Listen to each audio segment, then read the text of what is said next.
Gracias por continuar con nosotros en Buenos Días RD. Inocencio García, un querido amigo de hace bastante tiempo, nos acompaña, miembro de la Dirección Central de la Fuerza del Pueblo y además es especialista en el tema haitiano. Bienvenido, hace mucho que no nos visitaba. Bueno, ya nos dimos el abrazo, María, el abrazo mañana.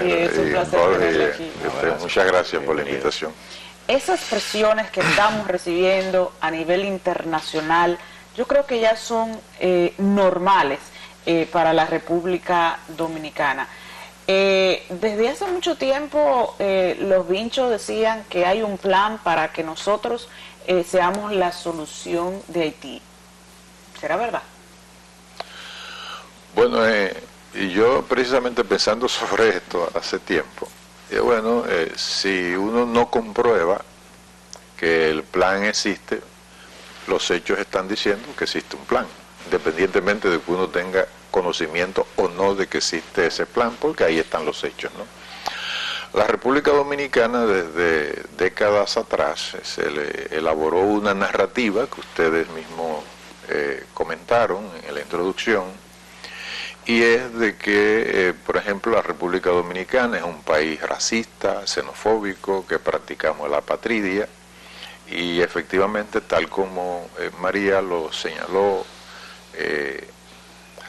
refiriéndose a la Constitución haitiana, en su artículo 11, define claramente que es haitiano todo hijo de haitiano o de haitiana, siempre y cuando ellos, los padres, en el momento de su nacimiento, no hayan renunciado a su nacionalidad. Es decir, que un haitiano puede nacer, por ejemplo, en China, y su constitución le reconoce su ciudadanía, ¿no?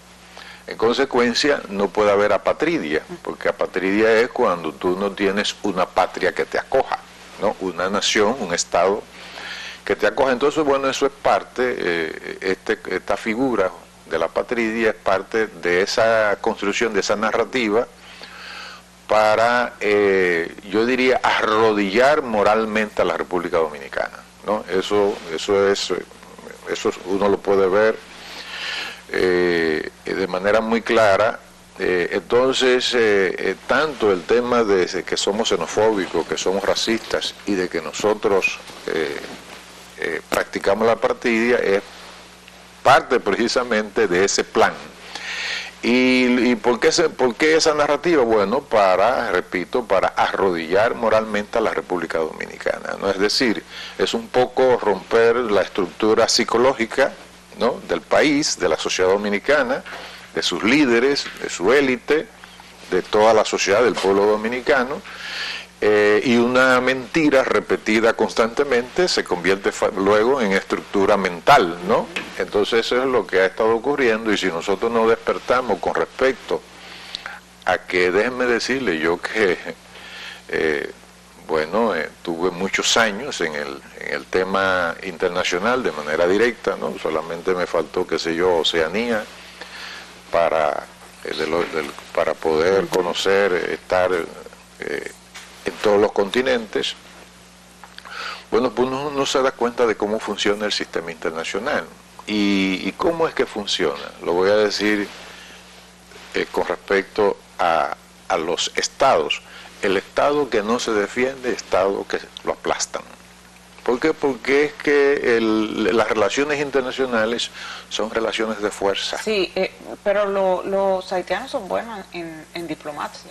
Han sido bastante lobistas en ese sentido. Sí, hay que reconocerle a los haitianos que ellos se han ocupado de tener diplomacia profesional. ¿No? Nosotros en eso... No, los compañeritos. Se ha hecho un esfuerzo, ¿no? Se ha hecho un esfuerzo, porque realmente hemos hecho un esfuerzo. No es lo mismo la diplomacia de hace 30, 20 años que esta, pero yo creo que todavía el problema dominicano es la no consistencia de las políticas públicas, ¿no? Es que los que se preparan, entonces, pero es que se de que sí, vamos a dejarlo fuera. Sí. Y entonces hay que tomar en cuenta que hay que combinar juventud con experiencia. Así es. ¿No? Entonces tú no puedes, por ejemplo, en función de la de la novedad pretender que un joven te puede, y eso no estoy en desacuerdo, ¿no?, con incorporar, todo lo contrario, hay que incorporar a los jóvenes a la estructura del Estado, pero hay que ir por escalones, ¿no? Por ejemplo, manejar, para decirle un caso, manejar una relación bilateral, ¿no?, porque hay que tener una experiencia de muchos años, ¿no? Y yo recuerdo, María, discúlpame la interrupción, recuerdo al encargado de negocios en un momento determinado, inclusive que me regaló una obra importante de un francés que estuvo en Samaná, que él era no ministro consejero, sino consejero, ¿no? ¿Cuántos años tenía? Tenía 30 años en la diplomacia y era consejero de la Embajada de Francia en la República Dominicana. Es para que veamos que para tú poder acceder a un puesto de esa naturaleza, que es muy delicado, muy sensible, porque son relaciones entre estados, ¿no? Sí, claro, sí. Entonces el diplomático debe tener aparte de la experiencia, debe tener una formación que le permita, y los mismos estados, una misión de Estado. Porque claro, porque es que, por ejemplo, si yo tengo una relación con el Estado X, ese Estado tiene sus propios intereses. Y si yo no tengo claro mis propios intereses, ¿no?, que es lo que un poco... ¿Y de qué manera lo voy a defender? Y de qué manera se va a defender. Es decir, el diplomático tiene que estar totalmente alerta en función de los intereses nacionales. Además, déjeme decir otras cosas. Tú puedes tener toda la formación del mundo, pero si no tiene claro el interés nacional, ¿no? Entonces, o una de dos, o aceptas lo que te imponga el otro, o finalmente tú no sabes en qué tú estás negociando para el país. Y hay una cosa que yo, para decir esto último, en este aspecto, y es que la República Dominicana debe aprender, especialmente todos los dominicanos, pero el funcionariado dominicano debe aprender que a los extranjeros se les puede decir que no. Y estamos acostumbrados a aceptar todo lo que los extranjeros digan en este país. Complejo de Guacanagarí. Complejo de Guacanagarí, y eso lo digo porque lo viví. Tuve dificultades precisamente porque no aceptaba. Vamos a ver, ¿no? Soberanía, Constitución, leyes dominicanas. Bueno, no, mire, eso no, yo no estoy de acuerdo con eso, aunque fuese inclusive cooperación internacional. Si usted no se ajusta a lo que es el interés nacional, yo tomando en cuenta también el interés suyo. Contraparte, claro. Pero si usted quiere imponerme condiciones, entonces no, usted no está obligado, ni yo tampoco estamos obligados a tener cooperación en ese aspecto, ¿no?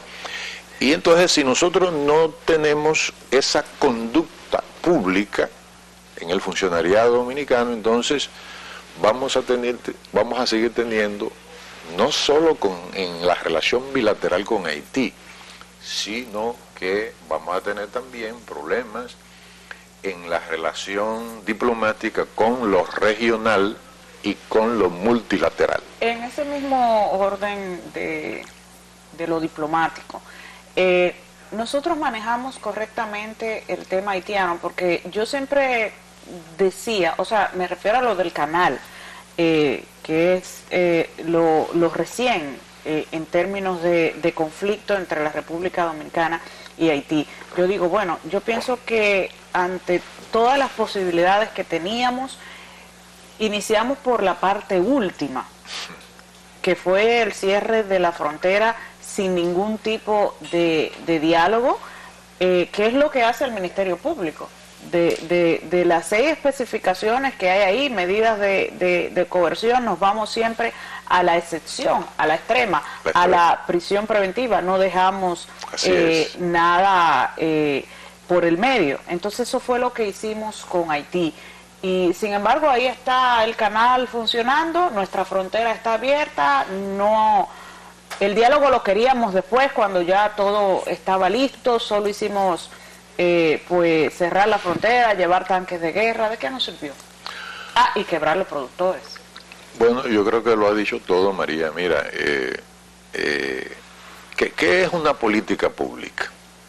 Es decir, cuando un Estado, un gobierno adopta una política pública, bueno, pues tiene que tomar en cuenta un conjunto de variables, como por ejemplo, tú tienes que tomar en cuenta cuáles son los actores a los que esa política pública va a afectar, ¿no? Eso en primer lugar, ¿no? Es decir, tú no lanzas una política pública en el vacío, ¿no? En segundo lugar, tú debes también tomar en cuenta las repercusiones sociales, económicas, ¿no? Políticas, y en este caso, que se trata de una acción de carácter, una política pública nacional, pero que tiene un impacto de carácter internacional, porque resulta que siempre he dicho que la parte más dinámica de la política exterior dominicana es la frontera dominicana, porque ahí diariamente hay actos internacionales. Cuando los haitianos cruzan de este lado, ese es un acto de carácter internacional. Claro, y el ¿no? comercio que se desarrolla ahí. El comercio que se desarrolla ahí. Entonces, a partir de lo que comentaste, María, precisamente esa fue una decisión de política pública tomada por el jefe del Estado de manera lamentable, siempre lo he dicho. Si no partes de una verdadera actitud sincera, ¿no?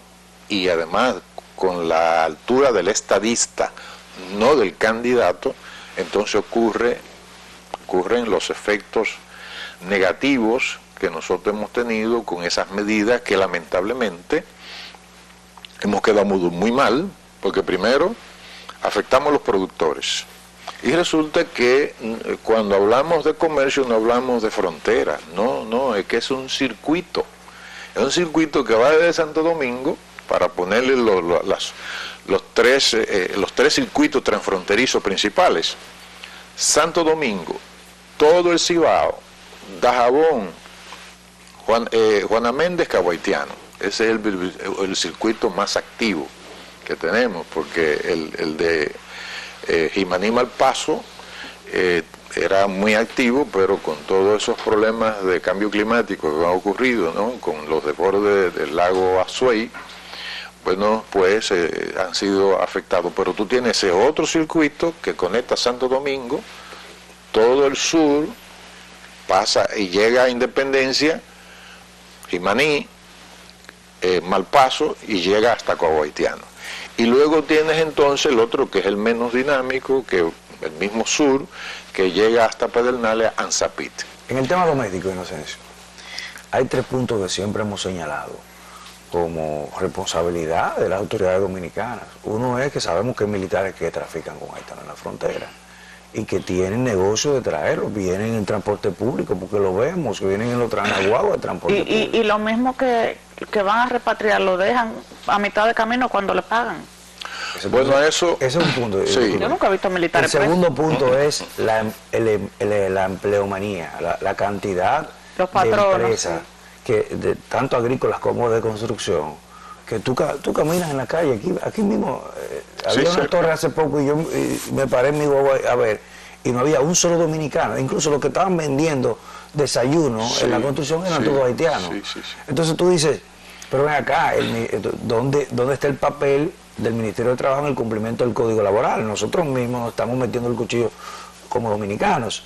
Y un tercer punto es los consulados en Haití, que son botines políticos para enriquecer las personas que se nombran ahí, vendiendo visas. En este gobierno se han emitido 700.000 visas, pero ¿cómo es posible, verdad, que solamente visas estudiantiles, hay 250.000 visas estudiantiles de haitianos de República Dominicana, cuando la universidad privada, que tiene más estudiantes, República Dominicana, es la OIM, la UTESA, y tiene 75.000 estudiantes.